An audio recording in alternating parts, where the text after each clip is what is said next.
Tu es plus que tout, comme ça l'est écrit. Tu aimeras le Seigneur, ton Elohim. Tu aimeras le Seigneur, ton Elohim. De tout ton cœur. On peut se limiter même de tout ton cœur simplement là. Si on prend même les pensées au niveau de la pensée. Mais aimer. Au jour d'aujourd'hui, les pensées de plusieurs chrétiens sont tournées autour du travail. Autour du mari, comment elle va se marier. Comment elle va avoir de l'argent. Comment elle va avoir en fait l'emploi. Toutes les personnes sont tournées comme ça.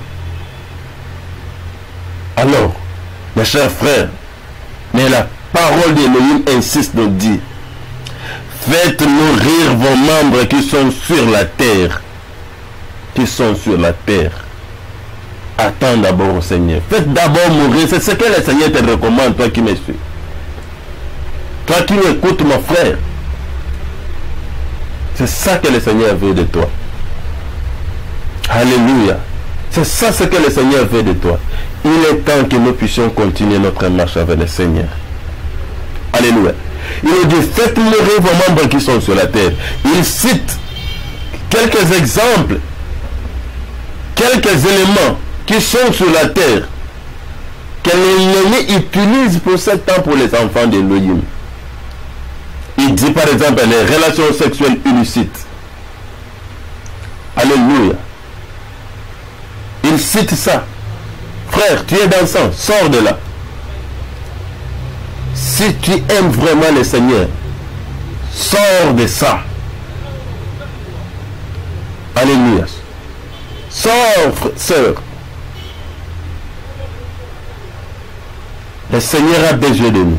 Si seulement si dans ton cœur tu sais que tu cherches les choses d'en haut, tu penses aux choses d'en haut, et non ceux qui sont sur la terre, sors de ça. Sors de l'impureté. Il cite aussi, dit l'impureté. Alléluia. Au jour d'aujourd'hui, les enfants de Dieu sont remplis de l'impureté. Mon frère, ma sœur, demande la grâce du Seigneur de te sanctifier, de quitter une vie impure. Une vie impure aussi, c'est quel genre de vie? C'est de soutenir aussi des actes impurs en fait. Des actes impurs. Moi, ça m'étonne un chrétien à la tête peut-être d'une entreprise. Mais c'est lui qu'on constate qu'il y a des choses qui, en fait, qui se passent là-bas et terrible. Il dit, mais pourquoi? Il dit, non, c'est lui qui est à la tête. Un enfant d'Élohim aussi. L'impureté. On en parlera même. Qu'est-ce qui fait que la personne puisse être captive dans l'impureté? Puisse être captive dans l'impureté. Alléluia. Mais on n'est pas là. On nous dit de sortir aussi dans l'impureté. L'impureté, ça fait partie des choses de la terre. Sors de l'impureté. De l'impiété. Il dit de la convoitise. La vie de la terre, c'est une vie remplie de convoitise. Si tu t'attaches aux choses de la terre, tu es dans la convoitise. C'est automatique. C'est automatique. C'est quelque chose qui va se passer d'une manière automatique. Des chrétiens qui convoitent, voire même des téléphones portables au jour d'aujourd'hui. Moi, je me dis, mais voilà moi ces chrétiens qui convoitent. Téléphone portable. Téléphone portable. Qui convoitent encore les vêtements. Qu'est-ce que je peux porter? Qu'est-ce que je peux mettre pour aller aux réunions de réveil, pour aller à l'assemblée, pour aller à l'église? Oh! Attention! Attention! Il est temps. Il est temps de sortir de tous ces genres de convoitises. De sortir. De sortir. Alléluia. La convoitise qui ronge les enfants d'Élohim. Même dans des bâtiments appelés églises au jour d'aujourd'hui, mes chers frères. C'est la convoitise. Nous voulons être. Notre bâtiment doit être. Tout ça. C'est la convoitise. On est en train d'imiter, c'est là où? Chez les païens. Alléluia. Il dit encore les mauvais désirs. Alléluia. Les mauvais désirs. sors des mauvais désirs. Si tu sais bien que ça, ce n'est pas des bonnes choses, des bons désirs, sors de là, je t'en supplie, mon frère. Le jour du Seigneur est proche, comme cela a été écrit dans le livre de 1 Pierre, chapitre 4, verset 7 dit, la fin de toutes choses est proche, proche même. Proche, il est temps. Je t'en supplie par l'amour du Seigneur, comme le frère Paul pourrait dire, je vous en supplie, mes frères et sœurs, par la compassion d'Élohim, à offrir votre corps comme un sacrifice vivant. Bien-aimé, ce qui atteste aussi que réellement tu cherches les choses d'en haut, c'est de donner ton corps, d'offrir ton corps à Elohim.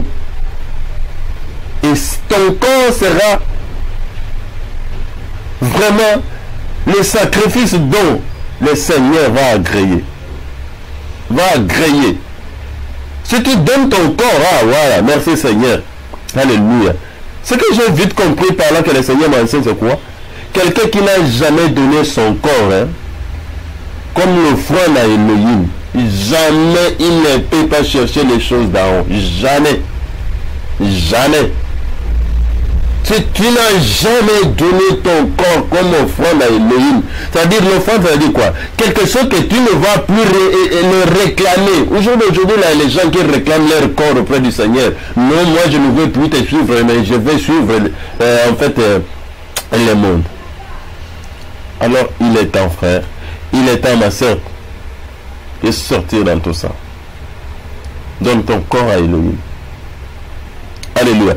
Si on cherche, si on comprend bien, même les choses que le frère a énuméré ici dans les versets 5 du chapitre 3 de Colossiens dit, on voit que c'est relatif à notre corps, qui est encore à nous. Parce qu'il n'a pas encore donné au Seigneur comme cadeau, comme offrande. Donne-nous au Seigneur comme offrande. Si tu donnes ton corps à Elohim comme offrande, mon frère, tu ne seras pas jaloux. Tu ne vas pas commencer à ruiner tes frères, tes sœurs. Tu ne vas pas commencer à dire n'importe quoi aux autres. Alléluia. Oh frère, oh Seigneur, sauve-nous. Il est temps. Les mauvais désirs. La cupidité qui est l'idolâtrie. La cupidité. Oh. Là, c'est ça. La cupidité aujourd'hui attrape tout le monde. Attrape tout le monde.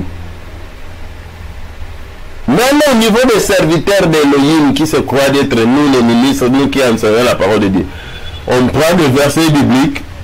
On va amener ça à la lumière où les gens disent que non. Voilà, la parole dit ceci. Quand le Seigneur notre maître avait dit qu'elle donnait à Elohim ce qui a été Elohim, à César